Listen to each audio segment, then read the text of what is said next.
Good afternoon. Yes? Good afternoon.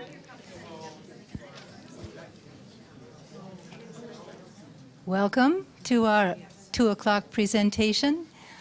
The talks this morning were a mixture, I think, of the academic, the mystical, and the magical. And it's interesting to me that these elements were present even perhaps more in 1875 when the Theosophical Society was formed. But all of these years since then, there has been that same curiosity, the love for research and discovery, for self-understanding, and especially for truthfulness, a devotion, a dedication to truthfulness, and the lifting of humanity's suffering. And in those early days as well, there was in some of our writings, but not always predominant, the emphasis on nature and our relationship with beings visible and invisible. In The Voice of the Silence, one of the contemplative little texts for the Theosophical Society, there is a statement that we must work on with nature, help her and work on with her, and that nature will then regard us as her co-creators and make obeisance.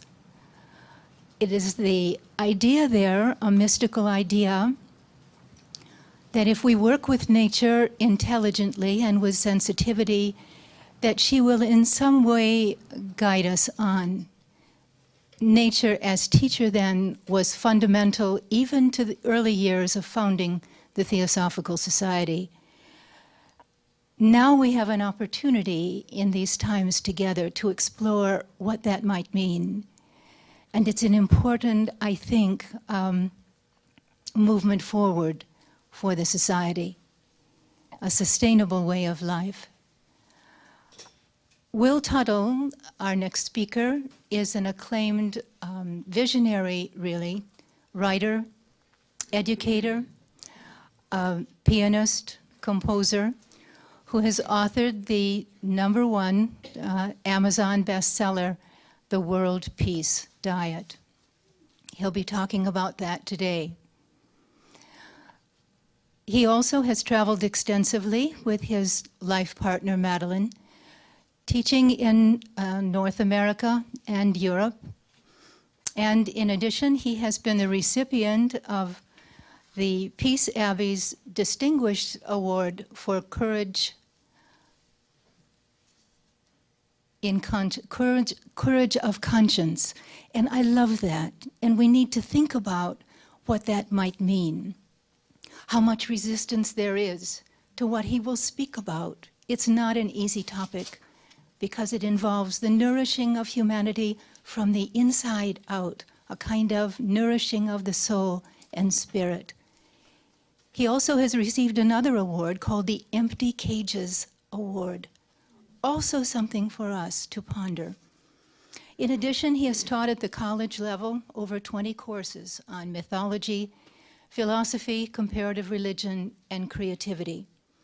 He is a Dharma master in the Zen tradition, having studied extensively in Korea, and also, during 35 years of a meditation practice, has also studied contemplative Christianity and various other non-Western spiritual traditions.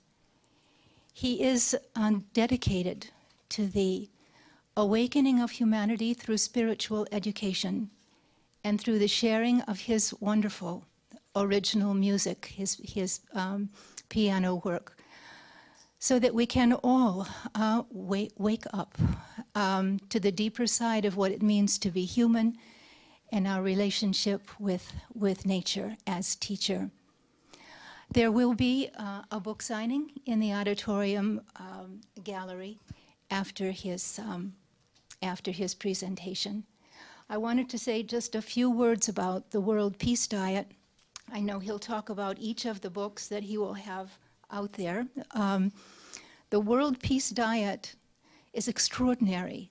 It's been translated into 18 languages, and it has been called one of the most fundamental and important texts of our time because it posits or makes possible or invites us to a new society based on the reality of the interconnectedness of all life.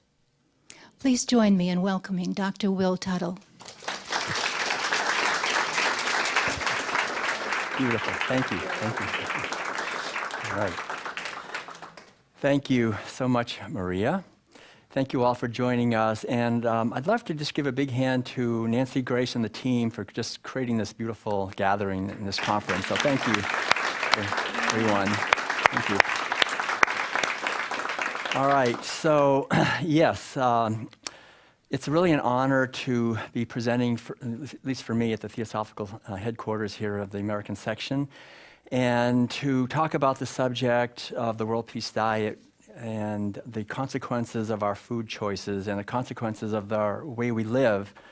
I think it's right exactly on the topic of eco-spirituality. Eco coming from the ancient Greek word, as we all know, oikos, which means home or house, and how we treat our home and the planet that we're living on, and the ancient wisdom teachings that help to guide us in that, the connection that we have with each other and with the natural order. So Maria did mention I have a couple of other books. I'll just mention them now. I probably won't ever mention them again, but because I'm going to talk about this. But just if you're interested, this is a book called Circles of Compassion, Essays Connecting Issues of Justice. And I think it ties in with a lot what we'll be saying. It's really focusing on social justice issues and an emerging field called intersectionality, which is the interconnectedness of social justice issues like racism and sexism and ableism and heterosexism and human trafficking and all the different ways that we human beings abuse each other and how that's connected to speciesism or to our abuse of animals for an exploitation of other beings and ecosystems, how that's connected. So there's 29 other authors that I chose besides myself who made contributions to this. So if you want to kind of dive into social justice issues and how they're interconnected, this is the book for that. And then this is a new book. These are both pretty new. Your Inner Islands, The Keys to Intuitive Living. I got my Ph.D. at Berkeley, actually, back in the 80s, focusing on educating intuition in adults. And I was able to really bring in the Buddhist teachings of understanding directly of prajna. And you would not want to read, even though that dissertation was nominated as the best dissertation in Berkeley that year, you would not want to read it. It was a very dry kind of dissertation. But this is a much more kind of interesting, it's a journey, and it has a lot of meditations and teachings on developing spiritual intuition. So that's a brand new book, just came out about 2 months ago. But mainly I'll be speaking about the World Peace Diet and some of the ideas that inform this book and some other ideas that have come since I wrote the book. It just came out in the 10th anniversary edition. And as Maria mentioned, I've been very fortunate, I feel, to be able, especially the last few years, to travel a lot to other countries, especially in Africa, the Middle East, and Europe, Eastern and Western Europe, Australia, New Zealand, Korea, China, Taiwan. And everywhere I go, there's this enormous interest, really, in looking more deeply at the consequences of our mistreatment of animals, a routine and relentless mistreatment of animals in our society, and not only how that's affecting them, but how that's affecting our planet. And not only how it's affecting our planet, but how it's affecting our physical health, the health of our bodies. And not only that, what the World Peace Diet really goes into, I think, is how it affects us psychologically and spiritually. To be born into a culture where the fundamental ritual in our society is abusing animals. That's the basic thing we do. That's what we learn. That's the fundamental thing we learn. Every day, 3 times a day, we sit down to meals of abused animals, and we're taught that this is what we do to be living here, and yet it's all considered to be perfectly normal and natural, and so how does that affect us? So that's the basic question. And the point I come at the whole thing is like zero blame or anything like that. It's just to try to understand this, that we've all been wounded. Essentially, we've been born into a culture where we've been abused from the time we're little kids. and how we can heal that, how we can heal ourselves and heal our society so that we can actually, as we've been hearing already this morning, celebrate our lives on this enormously beautiful and abundant planet, which can easily support all of us if we actually acted according to the name we gave ourselves, Homo sapiens, if we actually acted in a wise way instead of being Homo destructus here. And so I think essentially the answer, the key to all of this in many ways is on our dinner plates. That's the interesting thing. That's what led me to that. My journey of exploration led me really back to the dinner plate. And so the underlying idea is a couple of things. One is that we live today in a herding culture. We do not think of ourselves as living in a herding society. We think, no, we live in kind of a high-tech, urban society. We're not poking sheep around and so forth. But the herding today is industrialized, it's mechanized, and it's on a massive scale of literally tens of thousands. Excuse me, I was hoping this wouldn't happen, but okay. Of abusing animals and confining them and I've visited these places on thousands or tens of thousands of animals, and it's out of sight. It's basically hidden away, and so we don't really participate in it anymore directly, but we participate indirectly with this, right? This is I don't know about the ballots anymore, if anybody's actually counting those or who's counting them, but these are where we really vote in our society, right? We take out our wallets and we pay for something, and so we're telling the system to create more of this. So we're living in a herding culture, and a herding society essentially is based around exploiting and confining other living beings and reducing them to commodities, learning to see them as merely objects, learning and teaching the children that certain beings are not beings. They are commodities. We buy and sell them by the pound. They do not have a soul. They're not like us. They're things. It's not a pig. It's ham, right? So this is the underlying, very deep, this goes in at a deep level. This is not taught to us consciously. This is called paradigmatic learning, or learning at the level of a cultural pattern. So to understand this, I think essentially brings us an enormous liberation, because we can realize that all of us have endured a form of desensitization in order to be able to participate in these rituals. Now, I know I'm speaking at the Theosophical Society, where there's this wonderful history and tradition of vegetarianism, and the Theosophical Society was one of the pioneers to bring vegetarianism from Asia to the West. And I love that, because that's a tremendous contribution.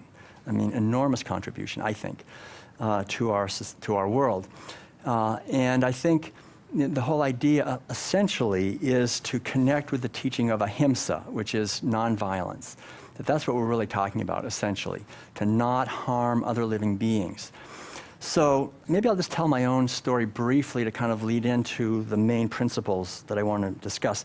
The basic idea is, I'll give the principles just briefly, quickly, is that a herding society that's based on eating animal-based foods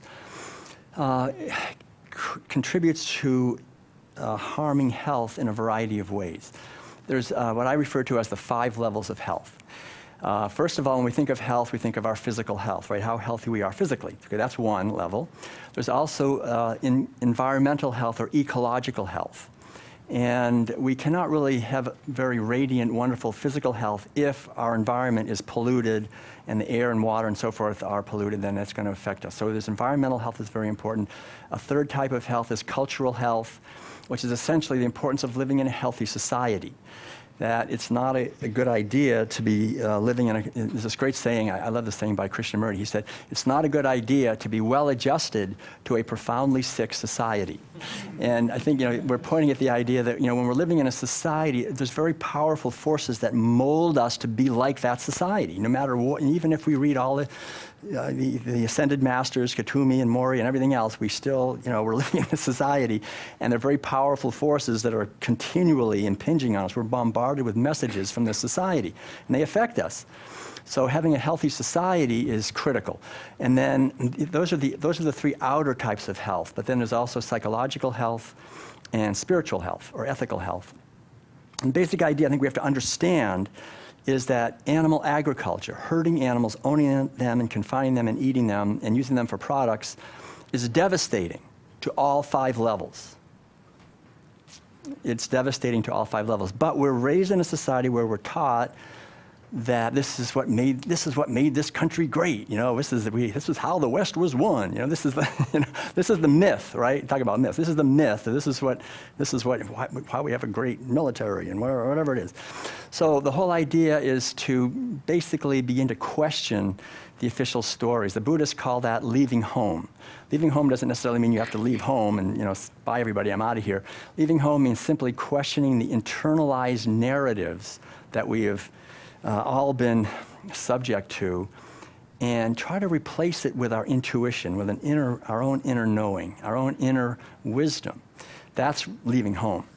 And that's what I want to talk about today, because I think if we as a society fail to leave home, if we fail to question the internalized narratives that have been injected into us without our permission, just by being raised in the society and being forced to participate in mealtime rituals of abusing animals, then I don't see how we have a future, quite honestly, because the technology, the population, everything we have is, the inertia is so powerful of domination and exploitation and oppression of other living beings.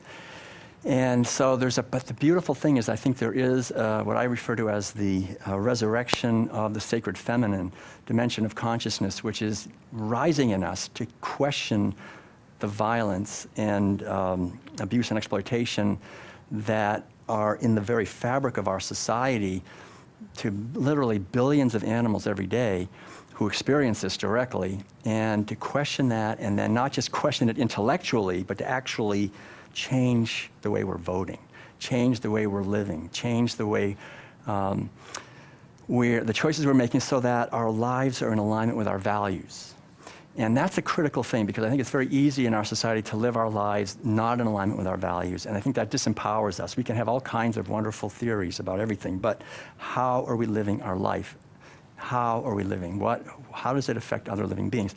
The Buddhist tradition talks about the bodhisattva ideal, and this is really the opposite of the herding culture. And the herding culture is based on, I'm going to use and dominate you for my interest. You're an instrument for me to use because I like how you taste, because I want to use you, and your interests don't matter to me. The bodhisattva ideal is the exact opposite of that. It's how can I help you, bless you, help nurture and support you, to live my life in a way, essentially, that the circles of compassion begin to go out of just the narrow few and begin to include all living beings and all forms of life. And I think the Theosophical Society, at its foundation, embraces this idea very explicitly and proclaims it proudly to the world, actually. And so this is, I think, the challenge of our time, not only for the society, but really for humanity. So like in my own life, just very briefly, I was raised in a kind of typical family in Concord, Massachusetts back in the 1950s. And it was kind of a neat place to grow up, because I learned to swim in Walden Pond and went to Thoreau School and was born in Emerson Hospital and went to Alcott School, So the transcendentalists were everywhere, And I didn't really know what that meant at the time, but, later in college I figured out, I was like, well, this is cool, But I realized, Thoreau had the largest library back in the 1840s, I guess it was, of books on Vedanta and Buddhism and the Taoist teachings and in the whole North America. And these were the guys that really were bringing for the very first time these teachings from Asia, right there in Concord. But I was raised in a typical family, eating the usual meals of lots of meat, dairy products, and eggs, and I did not question it. I had no reference point to question it. So I remember eating this, and at one point, I think I was about 7 years old, and I said to my mother, Mom, the kind of food we're eating, is this what everybody eats? And my mother said, yeah, this is human food. This is what people eat everywhere. All over the world, they eat like us, pretty much, yeah. So I said, okay, thanks, I was just wondering.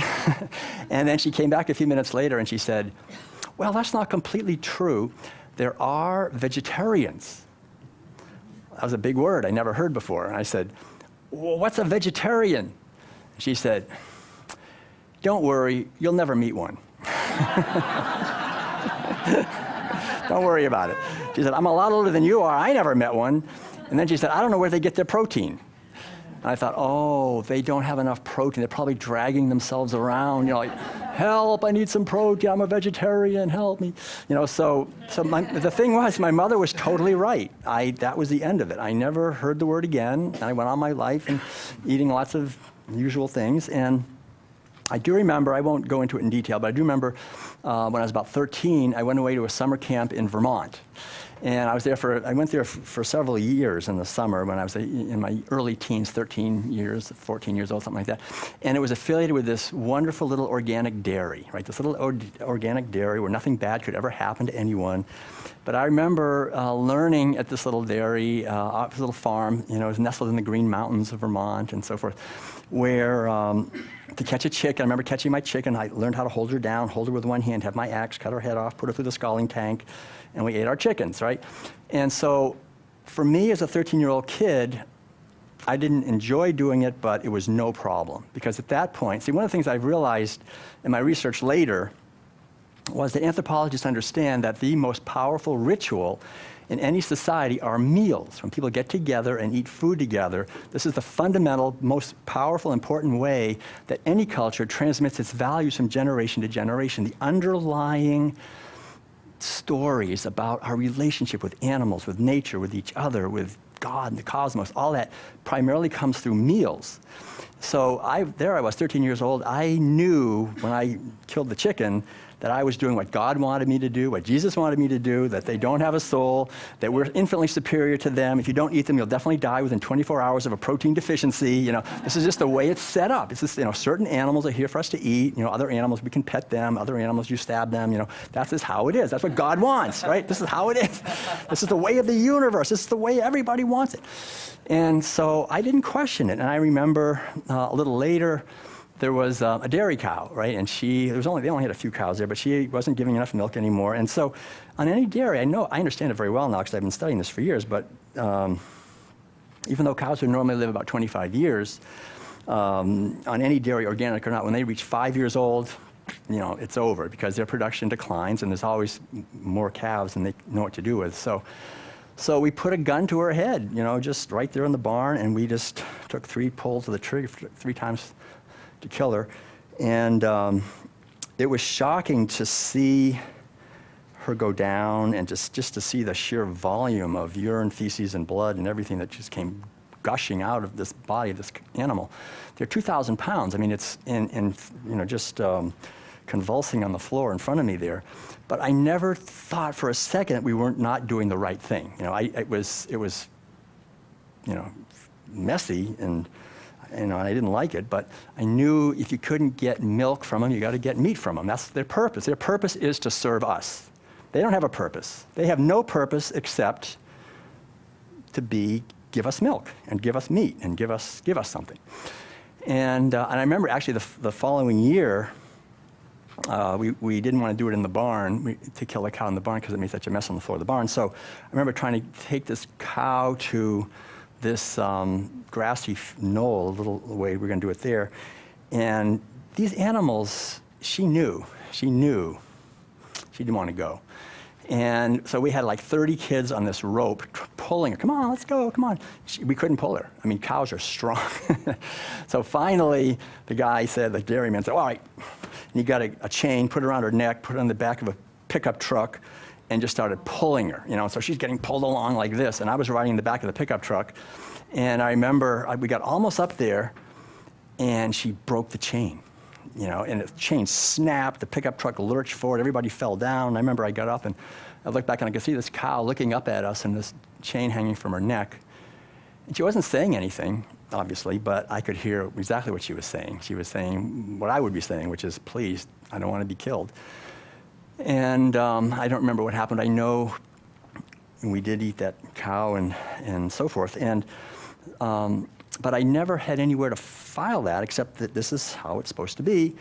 And I went away to college in Maine, Colby College, and I remember hearing that there were some vegetarians on campus. This was back in the early 70s, but like my mother said, I never actually met one, but I heard there were some around. But then right after that, I left home, and with my brother, we actually left home, and we decided to go on this spiritual pilgrimage. We decided we were going to walk to California. This was in 1975, and I just started reading Thoreau and Emerson, and I remember, you remember the Vietnam War, probably remember all that stuff. So anyway, I was like, we're going to head to California. And I read this one book, you probably know, Richard Buck wrote a book called Cosmic Consciousness back in the 1890s. And he basically said, most people have what he called self-consciousness, which means I just care basically about myself. But he said certain beings have cosmic consciousness, like the Buddha and Jesus and these great sages and saints, both men and women. And he said it's the destiny and purpose of humanity to attain cosmic consciousness. I remember reading that and going, yes, that's it. I know I don't want to be just distracted by making money. And I remember telling my parents, Dad, don't you know about cosmic consciousness? And he was like, I'm spending a lot of money on this education for you. what kind of living you got to make studying cosmic consciousness anyway? But anyway, fortunately, he said, well, when I told him we were going to leave and walk off to California, he said, well, every man must march to the beat of the drum that he hears. So we quoted Thoreau, and he was okay with it. But anyway, so we left home. I remember I had some fresh baked cookies from my mother. We had little backpacks, and we headed to California. And we got as far as Buffalo, and it was freezing. It was October, and I thought, oh man, I've got a bachelor's degree from a good school. We better head south. So we headed south. We walked about 20 miles a day, and we had a book about Ramana Maharshi and Shankaracharya, and we were just meditating on who am I. We were doing this who am I, this deeper and deeper with that question, walking and staying in these little churches in upstate New York, Pennsylvania, West Virginia. We got into the Bible Belt. They tried to save us every night. We kept going, Eastern Kentucky into Tennessee, and we ended up finally, after walking all the way to Tennessee over quite a few months, at a community called The Farm. Now, The Farm at that time was the largest hippie commune in the world. There was about 900 people there, and they were pretty much all from California. So they met us in the middle, because we thought, we could attain cosmic consciousness if we went to California. That was the whole point. So, but we found it, in a sense, in Tennessee, because The Farm we weren't there very long. We were only there for a few weeks, but to me, it was a beautiful example of people living on the land, and they said, we're vegetarians. And so there were 900 vegetarians, and nobody was going, help, I need protein. No, they were thriving. And the thing is, no one heard of the word vegan in 1975, but they were actually what we would call vegan, because they didn't eat meat or dairy or eggs. And they ate totally plant-based meals. And one guy even kind of blew my mind. He said, I'm wearing vegetarian shoes. I thought, oh my gosh, they even have vegetarian shoes? Man, that's amazing. But anyway, so I was with these people, and I remember asking this guy, so why are you vegetarians? And they were doing well. I remember that they had about 200 children there, and they were pretty much all vegan from birth, and they were all thriving, doing great. And so I said, why are you guys practicing this and living this way? And he said, well, there's two main reasons. One is, do you know that most of the food we're growing, we're feeding to animals while people are starving? And so we want to eat lower in the food chain so there's enough food for everyone, because food shortages are the driving force behind war and conflict. We want to try to create a world of peace. So we're eating lower in the food chain so that we can have peace. And I said, wow, that's a great thing. And what's the other reason? He said, well, the other reason is, do you know what the animals go through that people are eating? Do you have any idea what they actually go through? I said, oh, don't tell me, I don't want to hear about it. And he didn't say, bless his heart, he said, he just told me a couple little things, but he just mentioned a little, the mutilations, the debeaking, dehorning, the castration without anesthesia, all that stuff, and the hyper-confinement so they can hardly move. And it was like I just got it. I could see. It was almost like somebody mentioned The Wizard of Oz earlier. Remember when Toto pulls the curtain back and you suddenly see what you're not supposed to see, right? That was what it was like. It was like I suddenly saw what I'm not supposed to. We're not supposed to see this. We're supposed to think that we live in this great society. We're good people. We like to have a good steak. We like to have a good cheeseburger. We like to have these things. And we don't like to look behind the curtain of what that costs to the animals who are so abused, horribly abused. But I allowed myself to really look at it, and I saw this vast hell realm that we've forced billions of apparently innocent beings into with no remorse at all. We don't feel any remorse. We just cover it over, look the other way, and go on.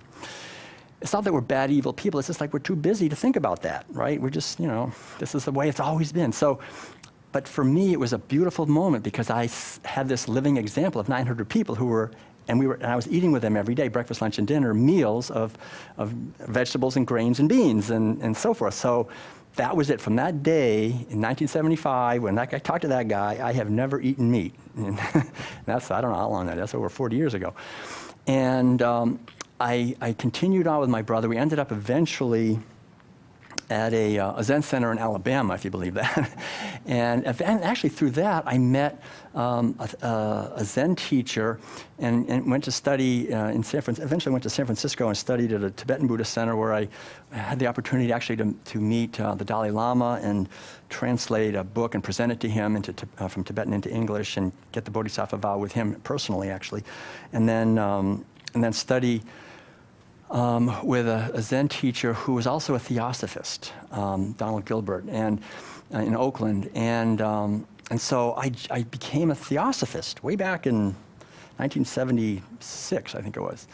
So it's been 40 years, and this one teacher told me that I had to read all these books. I had to to learn how to meditate. I had to read remember the books by A.E. Powell, like the etheric double and the astral body and the mental body and the causal body and this voice. I remember reading The Voice of the Silence many times. And so I was kind of immersed for a while in this theosophical literature, and it all seemed to me to just go right along with the vegetarianism that I was practicing at that time.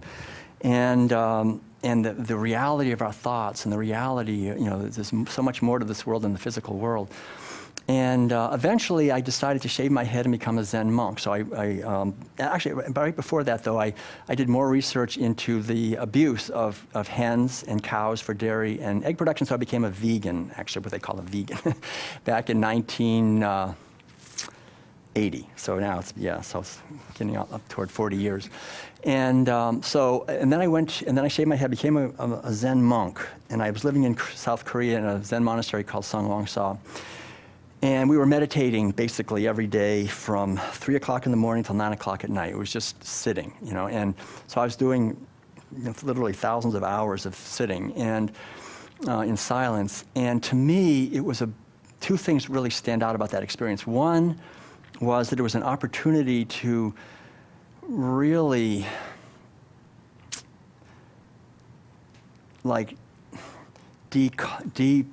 decolonize myself. I guess the feeling I realized, looking back on it, was like that my mind had been colonized by this toxic program, that I had been born into a society. It wasn't, the thing to remember is that, my parents, everybody, they're all very well-meaning. People are very well-meaning, they're trying to make sure I get healthy food, plenty of calcium, plenty of protein, but that there's this underlying program. And so doing a lot of sitting was an opportunity to just return to this moment and to directly experience or directly get a glimpse that our true nature is vast, like the sky.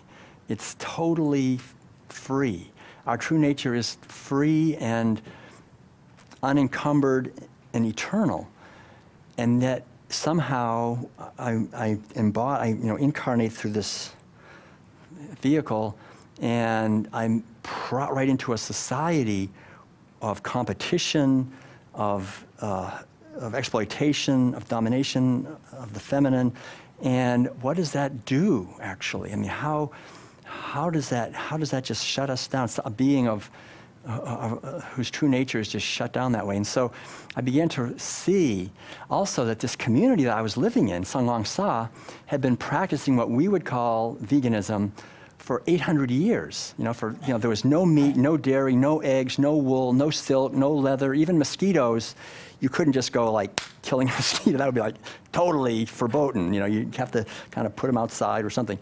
We had these screens, but the whole idea was to live your life as if all living beings mattered, to see all beings as beings, not as things, and to practice ahimsa, which is nonviolence. And I think any wisdom tradition worthy of the name comes to that conclusion, because I think if we quiet our mind enough and look deeply into our true nature, we see that we're not separate from other manifestations of life. It's like these fingers, right? You know, this finger thinks, well, I'm a little taller than you, and well, but I'm stronger than you are. Get out of the way. You know, I mean, if I'm playing the piano, that's not going to work very well. My fingers are fighting. They're all of the same hand.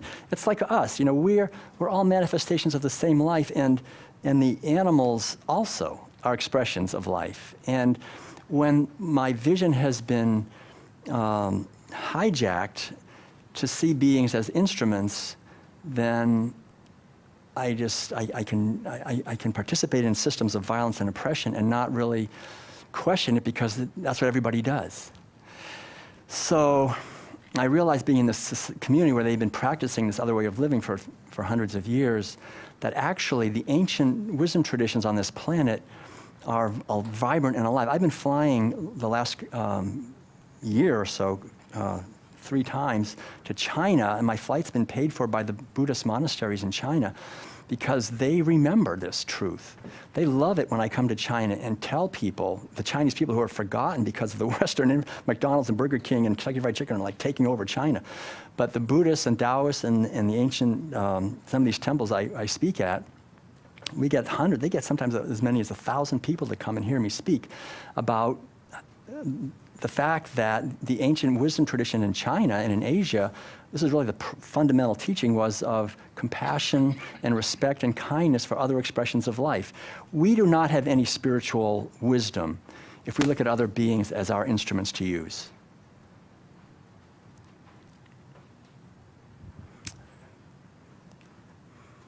We don't. If I see a being as something I can use, that's just a program. It's a cultural program. It's not our true nature. And so the thing I realized when I was in Korea is, when I came back, it was like I was just like back in the society of everything has a price. Everything is to be used. We even have to sell ourselves on the market. You know, we turn ourselves into an object and write a good resume and sell ourselves. I mean, what I realized is, whatever we do to animals, sooner or later we do to each other and to ourselves. We think we're exploiting them, we're getting exploited. And so if we want to liberate ourselves, we have to liberate them. If we don't liberate animals completely, we will never be liberated. Our violence and exploitation of them, however we sugarcoat it, or however we pretend, or try to rationalize it, or say, well, I just love ice cream, or whatever it is, we're enslaved because of that cultural program. So I began to see that. So I came back here and ended up writing the World Peace Diet. And since then, the research I've done continues, and I have to say it's so much connects with the teachings of the Theosophical Society, because the underlying idea is to connect with the truth. What is our true nature, and to connect with our intuition, our inner wisdom, and connect with the ancient teachings, and understand them in as illumined a way as we possibly can. And so I want to look at this, since this is an eco-spirituality conference, from the point of view of these levels of health and how they interconnect. And so let's talk about our environmental health, our ecological health, for a minute. You know, animal agriculture, has anybody seen the movie Cowspiracy? Oh, great. So some of you have seen it. Yeah, anyway. Yeah. I have a training program called the World Peace Diet Facilitator Training Program, and Kip Anderson, who created that, went through my program, and he made this great movie. If you haven't seen it, you can see it on Netflix, and it's the word conspiracy with a W. But the basic idea is to realize what's something that's been hidden from us, from our understanding, which is that the number one most devastating impact of human activity on this earth is animal agriculture. There's nothing comes close to animal agriculture in terms of destroying our ecosystem. So the greatest gift we can give to the world, and if we just only care about the earth, is to move to a completely plant-based way of living. Organic, I would say, as much as organic, whole foods, plant-based way of living. I mean, don't eat foods that are not organic if possible, because it's pesticides, herbicides, and fungicides are bad for you and bad for birds, fishes, and insects. And again, whole foods is important because these chemical additives and all these things are devastating. They end up in the ecosystems too. But the most important thing is plant-based, because if it's so wasteful. Animal agriculture requires enormous quantities of petroleum and land and water. It takes 1,000 gallons of water in California to make 1 gallon of milk, for example. And this is irrigated water. The aquifers are being sucked dry. My father owned a whole chain of newspapers. And so I understand this very clearly, the problem we're facing, which is that we don't get the news through the mass media. You know, I learned sitting around the table that you do not run news articles that your advertisers don't like, because they will go and advertise with somebody else and you will go out of business.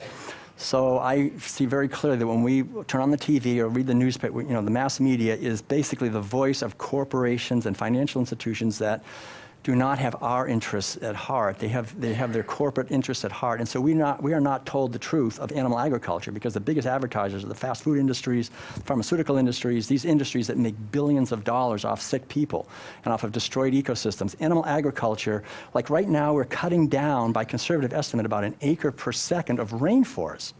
This is crazy. These are the lungs of the earth. We are, right this minute, we're cutting down about 1 acre per second of rainforest. And the driving force, one reason for that is to cut down rainforest, to grow soybeans, to feed to imprisoned cows, pigs, and chickens. And factory farmed fishes eat huge amounts of soy also. And so we're also overfishing the oceans. And these two things together are driving what's called the sixth extinction. We're in the middle of the largest mass extinction of species in 65 million years. We're losing genetic diversity because of human activity. That human activity is animal agriculture, because not only are we destroying the rainforests, which are very rich in genetic diversity, but also the oceans by overfishing them and by polluting them, and global climate destabilization, which is also driven a lot by animal agriculture, the loss of water resources, and the loss of soil erosion, pollution of air and water. Animal agriculture is so wasteful. And the beautiful thing to understand behind that, though, the good news is that according to the United Nations and virtually all the studies on this, when we move to a plant-based way of eating, we shrink our environmental footprint, not just like by 1 or 2, which would be great, but by like 10 or 15 times, you know? So we're talking about like a person eating a standard American or Western diet using 15 times as much water and land and creating pollution as someone eating a plant-based diet. So as we move that way, we can enormously reduce our impact, and we can allow our ecosystems to heal. So that's the beautiful vision, is to realize that we can feed everyone on this earth. That this earth is enormously abundant and can feed everyone. The population we have now, we're growing enough food every year to feed roughly 10 billion people. I mean, nobody argues this. Some people say 9 billion, some people say 11 billion, but way more than 7.5 billion. And yet we have roughly 1 billion people starving, right now, going hungry. Our brothers and sisters are starving when we're growing enough food to feed plenty, all of us, more than enough. The problem, again, is animal agriculture. And again, if you look at it in depth, you'll see that where this is happening, the land is being used to grow corn and soy for dairy and meat production, while people go hungry and go starving. And so this is the interconnectedness of ecosystems and environmental health. If we want to really make a healthier environment for ourselves and stop the exploitation of ecosystems, the greatest thing we can do is to move to a plant-based diet, and also for other human beings, hungry people, if we care about other hungry people, to move to a plant-based way of living. Because if I'm eating animal foods, I'm using my vote, my dollars, to basically take grain that could feed hungry people and feed it to animals. And the system is set up that way. And it's easy for us to do that in industrialized nations with high-powered economies, but people in less industrialized nations with less high-powered economies, they are vulnerable in our hands. And so the big financial institutions and corporations are using us to dominate and exploit. And those food shortages create conflict and war, and that's a big business. War is a huge business. And so if we want to help peace in this world, again, it comes back to allowing animals to live their lives, allowing ecosystems to be healthy, and allowing the rivers to come back, the oceans to heal, and allowing people who are hungry to be fed. And then the other thing to remember, I'm talking now about environmental health and cultural health, having a healthy society where the people are fed, is to remember that there are workers who have to do the work. And I know it's painful to hear about it, but on animal agriculture operations, dairies, and all animal agriculture operate, all of them, people have to do hideous work. And they have to impregnate animals against their will on rape racks all day. They have to extract semen from bulls and other animals all day. They have to beat and electroshock and kick animals who do not want to do what we want them to do. That's what, if we're eating dairy or meat or eggs, we're paying people to do work, and these workers have the highest rates of drug addiction, alcoholism, suicide, spousal abuse, and they have what's referred to as perpetrator-induced traumatic stress disorder. They're traumatized by having to brutalize animals all day. And that's what I'm eating. If I'm eating meat, dairy products, and eggs, I'm eating trauma. I'm causing trauma. I'm directly voting for and causing trauma in workers, in animals, in ecosystems, in hungry people, in slaughterhouse workers. And then what am I eating? I'm eating trauma. These animals are traumatized. They are. I mean, I've heard myself. We lived in an RV for 18 years. And I've been to slaughterhouses. I've seen the cows being electroshocked and pushed off, and how they don't want to go. And I've seen all this stuff, and I've seen the workers and how dead they are inside. It's tragic to see that. And I've heard the dairy cows when I've been camped near a dairy, all night long. The mothers bellowing because their babies are stolen. Because that's not your baby. That's my baby, and that's not your milk. That's my milk. And I'm going to kill your baby, and I'm going to steal your milk, and I'm going to kill you. That's what it is. That's what dairy operations are. They kill. It's a rape and kill operation. And so these animals are terribly abused and traumatized, and then we feed that to our children. Like, as little kids, we had to eat it ourselves. We don't know what we're doing. We're asleep as a society. We're completely asleep. We're being exploited by industries that make money on sickness and war and environmental devastation. That's what's happening, actually. We're being exploited. As we exploit, we're exploited. So the whole idea is to realize that the beauty of the earth is available to us. The beauty of animals is available to us. The beauty of nature is available to us when we are worthy. When we live our lives in a way that shows that we're worthy of this beautiful planet. If we're not worthy of being here, we'll get kicked off. And as we kick everybody else off, we'll get kicked off with them, because we're causing the mass extinction. There's this U.S. Governmental agency called the Department of Wildlife Services. It sounds like they're here to serve wildlife. They're actually paid by our taxpayer money to kill animals for ranchers and farmers. And they kill millions of coyotes and bobcats and wild horses and otters and skunks and opossums and geese and cormorants. Every animal you can ever think of is being targeted and killed with our taxpayer money on behalf of ranchers and farmers, because they don't want any other animals alive except their cows and pigs and goats and sheep. So it's a war. It's a war against nature, unfortunately, is a real reality that we're engaged in. And it's supported by our paying for meat, dairy products, and eggs with our dollars. And if we can pretend that it's not existing, but the beauty is, what I've discovered is, once I just realize it and bring my life into alignment with my values, it's just so great. It's like everything lines up, and our health gets better, our psychological health gets better, our spiritual health. We begin to see in a new way. And I think this is the future that's beckoning to us. And so I mentioned earlier the physical health aspect, right? And I won't talk too much. I have a whole chapter in the World Peace Diet called The Intelligence of Human Physiology, which basically discusses what kind of foods are we designed to eat. And if we just look at our physiology, right, our physical bodies, it's very clear that we are not designed to eat animal foods. I mean, meat, for example, we can eat it. We can eat it if we have to, for sure. I mean, we can eat it. But cows can eat meat, right? I mean, most people don't realize, for example, that cows are fed huge amounts of meat in our society. Like, for example, if I'm eating dairy products, I'm eating a lot of meat because cows are fed fish meal. I mean, that's standard procedure. The cows would normally eat grass, right?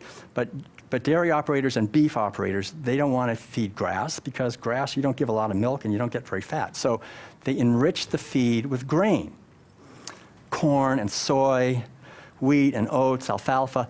This is very hard on the digestive system of cows, but it makes them very sick, but they give a lot more milk and they get fatter. They make more money. So they eat, but they don't stop there with grain.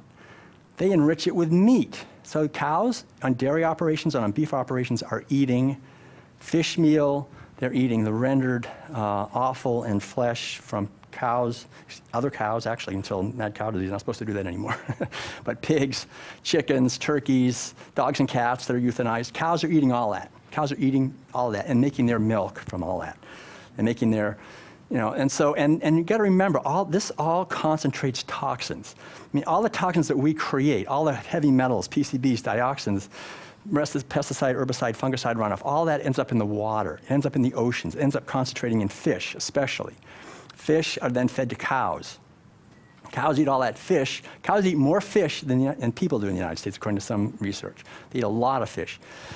So these toxins are concentrated, PCBs and also nuclear radiation, for example. All that stuff is concentrating in the flesh and secretions, mammary secretions of these animals, and then we're eating that. And we have a cancer industry that's making hundreds of billions of dollars. It's getting so wealthy on cancer, right? I mean, millions and billions of profits are being made by this cancer epidemic. And people just eat all this dairy, they eat all this meat. They think, they don't make the connection, but that's the thing to understand. So to realize that we have a physiology that's designed for plant-based foods. We have, and I go into it, our dentition, our saliva, our whole jaw structure, our digestive system, the length of our tract, our circulatory system, our everything. So we can be like cows, we can eat meat, even though we're not supposed to, and it does make us sick. And we do get exploited like the cows do. We spend a lot of money with cancer and heart disease and strokes and osteoporosis and diabetes and dementia. All these are linked to animal-based diets. We're at much higher risk if we're eating animal-based foods. And we're definitely not designed for dairy products. I mean, no one can begin to make that argument. We're not little cows. We don't have renin, which is the main enzyme that calves have to digest casein. We can't digest casein, the main protein in cow's milk, which it's well understood to be the driving force behind breast cancer, prostate cancer, colon cancer, type 1 diabetes. It's casein. And so I remember as a little kid growing up, I had, the usual problems. I had sore throats, runny noses, earaches, appendicitis, tonsillitis. It's all dairy, right? It makes a lot of money. It's very, very profitable for these industries, but we're not designed for that. And so the basic teaching, I guess in one sentence, simply is this, that all of us have been given this wonderful gift, I feel, of a physical body that does not require any animal to suffer to get all the nutrients that we need to be healthy. And yet all of us have been born into a society where we've been basically required from the time we were little infants to participate in these mealtime rituals where we basically learn to take that gift we've received and refuse it. And say, well, we're going to stab and imprison and exploit animals anyway and eat them and their products. And we cause enormous suffering to them and to ourselves. And it doesn't have to be that way. That's the great good news. I remember, how many of you, for example, have heard of the Grand Canyon, have been to the Grand Canyon?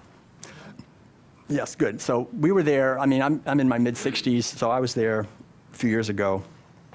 And I remember we were in our RV and we were camped on the south rim of the Grand Canyon, and it's so beautiful to look out over these vistas and see this vast canyon. And I noticed that everywhere I went, there are these signs that say, danger, warning, never attempt to hike all the way down to the Colorado River and back up in one day. That's not a day trip. People die trying to do that. Don't do it. And so I said to Madeline, I'm going to try that. And so I took off the next morning and went down. It's called the Bright Angel Trail, down. And I finally got to the Colorado River at the bottom, and there was a sign saying, no swimming. So I took a quick swim, and it's hot down there, turned around, went back up, And I was back up on the rim again just before noon for lunch. And Malin said, "Whoa, how'd you do that so fast?" I said, "Well, I'm in pretty good shape, but those signs aren't made for vegans. Those signs are made for typical people who probably would die if they tried to do that." But if we're eating the diet we're designed for, we have a lot of energy. And that's been for me, one of the great joys of my life in the last 40 years is that I don't get sick and I have a lot of energy. I mean, it's a side benefit. I never moved to a vegan way of living because I cared about my health, really. I mean, I did it because I couldn't countenance paying people to stab and rape animals and eat their products. That was like not going to happen. But I found that as a side benefit, I get great health, And this is generally, I'm not the only one. I mean, generally, people who eat a healthy plant-based diet have far lower rates of all the diseases that are filling up the hospitals and giving so much money to this. I call it the military, industrial, meat, medical, pharmaceutical, media complex, this vast complex. And, we don't have to feed that thing. I mean, we can be healthy without that. So that's the sort of the outer level, our physical health, our environmental health, and our cultural health. But I think I want to just spend a few minutes talking about the inner side of this, how it affects us psychologically, how it affects us spiritually. And basically, the basic thing is this. When I'm sitting at the table and I'm eating these foods that are actually not very healthy for me physically as a little kid, I'm also eating attitudes, right? I'm eating a whole way of seeing the world. And there's many aspects to these attitudes. I can talk a long time about that. I'll just pick three of the big ones. One of them, very obvious one, is an attitude of disconnectedness. And the fundamental teaching I'm getting as I'm eating animal foods is don't make the connection. Don't think about what it took to get it on your plate. Don't go there. If someone were to say, Sunday morning or whatever, and people are eating their oatmeal and coffee and orange juice and bacon, and someone says, this bacon's pretty good. I wonder what she was like. What? She was like? That's not a she, that's an it. You can't do that. Don't go there. Don't think of it. That's the dreaded thing that no one can ever do. So we're taught with every meal to stay shallow, to not listen deeply, to not look deeply, to not feel deeply, to just follow orders, to just do what we're told, just eat it. Just stay on the shallow level. Veganism, essentially, or any spiritual practice, ahimsa, is about looking deeply. Kuan Yin, the bodhisattva of compassion, Avalokiteshvara, what does that mean? Avalokiteshvara means he or one who hears the cries of the world, right? Listens deeply and hears and feels and has a heart of compassion. And being raised in a herding society where we're eating animal foods, that is stomped on. You do not do that. You do not make connections. You learn to, and really, in systems theory, the ability to make connections is intelligence. That is the definition of intelligence. As soon as you break the ability to make connections and to respond to feedback, you've just basically dumbed down the system, right? So we are all raised in a society where we are extremely, unfortunately, our intellectual and affective or emotional capacities are just shut down by being raised in society where we're forced to eat animal-based foods, which works great, right? If you want to have people who are basically easily controllable, who will buy what you want them to buy, you just feed them these foods, and that's what happens. So that's one. Another one is commodification. Every meal is basically teaching us, again, at a deep level, we never talk about this explicitly, but the basic teaching that goes in, we eat it goes into our cells, is not only disconnectedness, but also beings are not beings. Certain beings are things. It's learning to look with an eye where instead of seeing a being, we just see an object, an instrument to be used. And again, this not only causes us to be capable of enormous violence and abuse of other beings, but we do the same thing to ourselves as a society. We disconnect from nature and we disconnect from ourselves. Animal agriculture forces us to disconnect from nature and disconnect from other expressions of nature and just eat them, see them as objects to be used. And so we create a whole economic system based on commodification of life where we turn ourselves and each other into objects in a heartless economic system. And we see the consequences of that. But if you're going to eat meat and dairy products, that's what you're going to have. It's not going to be any other way. We have to understand that. If we want to eat meat and dairy products, we will live in that kind of a world because it creates not only the outer reality of devastation of nature and our society and our health, but an inner world that's incapable of actually making connections and seeing beings as beings and having a sense of respect and kindness for them, because every meal is teaching us from infancy not to do that. So we have to take the initiative to question this and resurrect our own intelligence and resurrect our own sensitivity and resurrect our behavior so that we're not living in this way and encouraging and empowering and fueling a system of exploitation and violence, which is destroying the possibility of our children having a world. Eco-psychology and spirituality is about this connection. And then the third one is what I refer to in the World Peace Diet as the domination of Sophia. Sophia, as you all know, was the ancient Greek goddess of wisdom. We get Theosophy, right? Sophia is wisdom, and so this Sophia to me is the feminine wisdom that is within all of us. All of us, whether we're men or women, we have this basic wisdom that yearns to nurture and protect life. And again, what is being raised in a society of animal agriculture? It's based on the core thing, the core action of animal agriculture is breaking the mother-child bond. That's the core thing. You know, there's two things that happen in animal agriculture. One is you kill them. The other is you artificially inseminate them, which is a nice way of saying raping. You rape them and then you kill them. And so we have to understand this is happening on a scale, on an industrial scale. Millions every day of cows and other animals are being impregnated on rape racks. Their babies are being stolen. The mother-child bond is being broken. And we're feeding, and we're not only causing this kind of anguish to these mothers and babies, but we're feeding it to our children and we're eating it. We're causing it and we're eating it. We're eating this whole thing.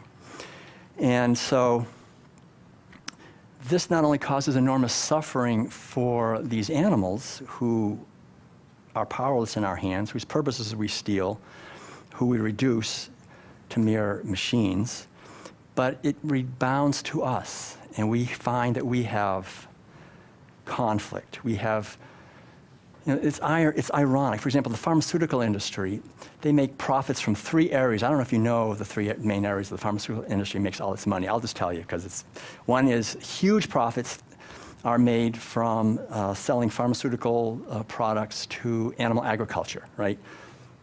There's over 10,000 different drugs and hormones and antibiotics, chemicals that are administered to the animals that we eat and whose dairy products and eggs we eat. Okay, that's one huge profit center for pharmaceutical. That's why it's actually the pharmaceutical industry that's most against my message, even more than the animal agriculture industry. Secondly, their big profits come, of course, then people eat this stuff, right, and then they get sick, right? So the pharmaceutical industry makes huge profits for people who have diabetes and liver disease and kidney disease and heart disease, all this from eating animal foods. Okay, that's their second profits. But then the third one, the biggest of all, actually, does anyone know what it is? The biggest profits of the big three? Anyone know? So the pharmaceutical industry, its profits from psychological illness. Right? There's physical illness, there's animals, and there's psychological. So the biggest profits, actually, for the pharmaceutical industry is medications for depression, insomnia, anxiety, panic attacks, chronic pain, you know. And of course, the animals we're eating, what are they suffering from? Depression, insomnia, anxiety, chronic pain, you know, despair. I mean, they're driven into insanity. These animals are driven insane. They're literally banging their heads against the bars, driven totally. Can you imagine if you can't move for years, you know, or months? They're driven, pigs are just banging their heads. So we cause insanity onto these animals. We break their sacred bonds of the mother and child, and we not only cause them to go crazy and have no culture, no family is allowed. What does that do to our families? How can we have healthy families when we break their families? How can we have healthy bodies when we break their bodies? How can we have healthy minds when we break their minds? I mean, how can we do this? How can we live in a society where we continue to do this and pretend that everything's okay, actually, that we're spiritual, whatever that means? What does it mean to be spiritual in a society like this? What does it mean to be at a conference on eco-spirituality when this is the reality? That's, you leave here and go out into the world, this is it. And the thing, I guess, to remember is that the only reason anyone eats animal foods, there's only one reason anybody does it, and it's all the same. It's the same for me. It's because we're following orders. It's the only reason. We're just following orders. We're doing what we've been told to do. That's the only reason. These orders were injected into us so early. We're just infants. We're part of our tribal, right? This is what our tribe eats. You don't question that. So it's hard to question it. I understand. I'm not blaming anyone. I'm just saying we've inherited this. In the World Peace Diet, I'm running out of time here. The World Peace Diet talks a little bit, I just want to mention just briefly the history of this. Just takes a couple of minutes, but just to understand this, because we talked in some of the other earlier talks about the past. I just want to say, the chapter in the World Peace Diet called about our culture's roots. And the thing to realize is when we go back 10,000 years to the time in the Levant, or the Eastern Mediterranean, when our culture formed basically in the early days, in what is today Iraq, we see that there was a revolution. And I refer to it as the herding revolution. And for the very first time on planet Earth, people started to own animals as property for food. It's called herding them. It was wild sheep, and then wild goats, and then 2,000 years later, wild cows. And it changed our entire society in profound ways. Number one, people started to see animals as just objects to be used, so they were reduced. There was a rising for the very first time on planet Earth of a wealthy elite class. Does that sound familiar? A wealthy elite. And why was this wealthy class so powerful and wealthy? Only one reason: they owned livestock. Whoever owned the most livestock was the most wealthy and the most powerful. So I used to teach college courses on the Epic of Gilgamesh and the Iliad and the Odyssey and the ancient Old Testament writings. So those are about 3,000 years ago. So 3,000 years ago, we can read the writings, we can see by that time, this society's in place. There's a wealthy elite, the kings, right? They're wealthy because they own the most livestock. And then what did they do? They invented two institutions. One is war. There had never been war on this earth until animal agriculture. The very first word for war is the ancient Sanskrit word gavya. It literally means the desire for more cows. Because one of these wealthy guys would see somebody else with a lot of cows and he'd say, I want to take those and double my wealth, right? But they wouldn't give up without a fight. So for the first time, we had these large-scale wars. And war is a terrible thing. But anyway, that was the beginning of war because of animal agriculture and the rise of a wealthy elite. And then not only did they invent war, which we still have with us today, which is devastating our society, like animal agriculture is, they go together. You can't have one without the other. The other is slavery. There had never been slavery before. But as soon as you had animal agriculture and you're owning other beings, and you have war, whoever lost the war, what happened? The war, the livestock became the property of the victors, and then the people who lost, they also became the property of the victors. And we had now slavery, where people are bought and sold, and they became wealth as well. And we also have the domination of women, because basically what animal agriculture is learning to look at females not as beings, but as breeders. They're just here for my use. They're here for my pleasure. They're here to give me sons. That's what they're here to be. And so by that time, you can read it, all about it. Women are bought and sold like chattel property. And so we had the arising also of the role model for young boys to emulate was the model of the hard, tough, disconnected male, the John Wayne herder, the macho male, because you needed men whose natural sense of tenderness and mercy and gentleness had been suppressed, so they could dominate animals and dominate women and dominate other herders. And so we had the arising of this type of patriarchal, warlike society, and they began taking over and dominating others and destroying others and spreading throughout the Eastern Mediterranean to the Northern Mediterranean to Europe, Central Asia. They came over to North and South America, as you know. The Indians talked about these people coming over with their slave animals. And basically, it's still spreading today. I mean, it's still spreading through ConAgra, Cargill, Monsanto, Kentucky Fried Chicken, Burger King, the IMF, the World Bank, the U.S. foreign policy, everything. It's the same system, and we're born into it, and that's what it is. And if we keep eating animal foods, it'll keep going, and there won't be nothing will be left here. So I think the good news is, and I can feel it as I travel and just see it happening, is that there is this resurrection of Sophia, of the sacred feminine. And I think theosophy has an important part to play. I mean, theosophy is really based on the ancient wisdom teachings. And I think it's very important that we spread ahimsa to include all living beings, that we include all animals, that we encourage each other to question the traditions that allow us to dominate and exploit other animals for meat, for dairy products, for eggs, or for any use. And to realize that we don't need to, right? I mean, here I am. I'm, 37 years, I'm a vegan, I'm still standing, right? And there's millions more like me, right? So it's doable. And I think as we do that, and take time to meditate, to read and study, to contemplate the ancient wisdom, to bring the wisdom alive, because if we don't bring this ancient wisdom alive in our generation and pass it on to our children, what good is it? It's not about just learning it, it's about living it. We have to live this. If we're not living it, it's just a bunch of words.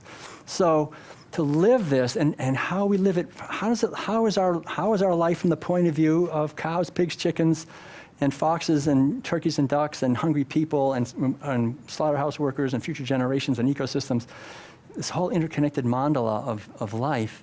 And I think when we look from a deep perspective, we can see that we have the opportunity today, all of us, to do what we can to make an effort to understand the consequences of animal agriculture and herding of animals, and then to bring our lives into alignment with that, and then to somehow be a voice for a world, like Gandhi said, to be the change we'd like to see in the world, and to be a voice for those who don't have a voice. So I was hoping to take some questions, and I see I had too many things to say, but can I take a few questions anyway, or is it not possible? We have a little time. Maybe, okay, I can take one or two questions if anyone would like to ask something, and kind of, yeah. I was thinking about grains and how grains are kind of getting a bad rap these days. Yes. And I also think about the fact that agriculture has really made civilization possible. And I really like civilization. And I'm really conflicted about that because of the ecological damage that civilization does. But what you said made me realize that grain agriculture and animal agriculture really arose together. So I guess there's kind of two questions there. The question my original intention was, what about grains? Why are they getting such a bad rap, and is that valid or what? And what is the relationship with animal agriculture? Great, yeah. Just very briefly, so we don't have a lot of time. Yeah, there's two kinds of agriculture, plant and animal. And plant agriculture, grain agriculture, I think essentially could be done in a very harmonious, healing way. Growing grain, growing fruits, growing vegetables. We can do this in a loving, nurturing, organic way and feed everyone. In a small scale, I think this is the way of the future. People feeding each other with plant-based agriculture. But we live in a society that's basically organized around animal agriculture, so we do plant agriculture very often the way we do animal agriculture, which is domination. So we use pesticides, herbicides, fungicides, GMOs, and this kind of monocropping, which is very violent. But grains themselves give us complex carbs that they're healthy, and complex grains like corn and oats and wheat and so forth, soy and alfalfa and all those things. These are very healthy for us. But I think they're given a bad name mainly because of the meat dairy industries, primarily. Yeah. Yeah. Oh, sorry, I guess. Oh, okay. What did your mom say when you became vegetarian? What did my mother say when I became vegetarian? Actually, my mother, bless her heart, she had me feed my little sister when I was a kid, and I made my mother said, you better make sure your sister gets enough protein, and I would make my little sister eat the meat, and I feel so bad about it now. I say, because she kept spitting it out. She was in her high chair, and I kept giving her the meat. I said, you've got to get your protein, and I'd make it like an airplane. Here comes the protein, and she kept spitting it out, so I was forcing it down her throat, And then when I went vegan, I tried to convert my sister and my mother, say, come on. And they're both very beautiful. They're great people. They're both, Christians, fundamentalist Christians. And and I showed him videos and talked. But eventually, at one point, my sister called and said, you know, the Lord came to me and told me to go vegan. I'm so glad. And she's been a vegan now for 15 or 20 years, a long time. And her daughter is vegan, and her daughter now has 2 little babies, and they're three boys, and they're all vegan from birth. And my mother went vegan too, and she's in her late 80s now, but she's the only one in her retirement community in Florida who's not on any meds. She's on no meds. She's still getting around. So she's doing great, yeah. Hi, I'm Miles Standish.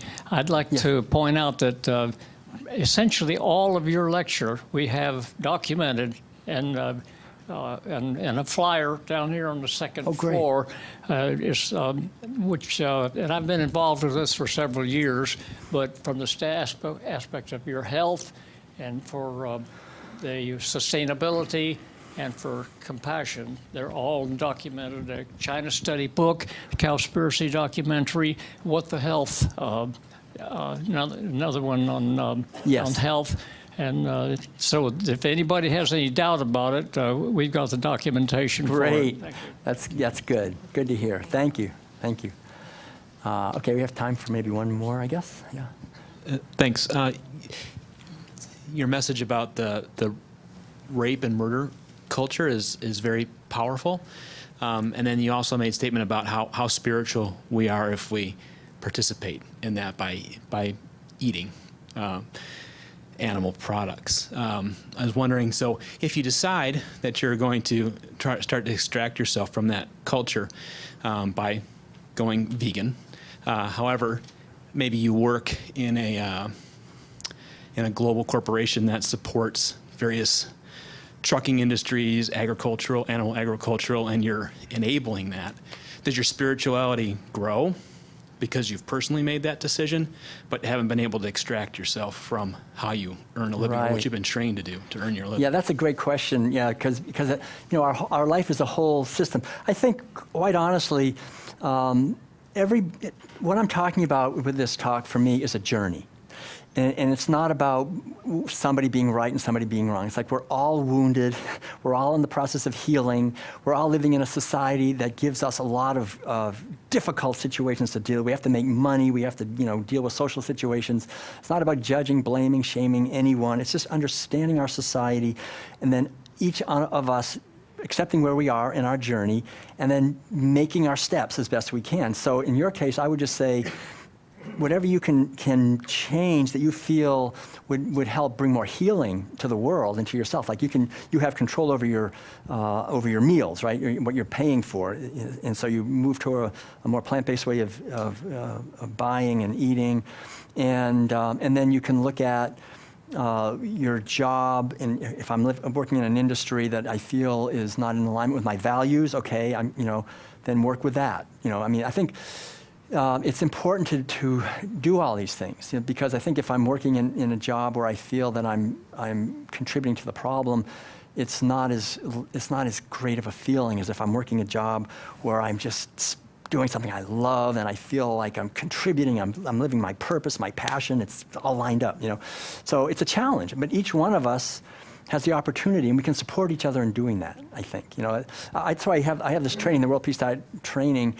It's 2 things. One is how we can thrive as vegans in a not yet vegan world, which is not easy to do because of social pressures and nutritional confusion and all these things.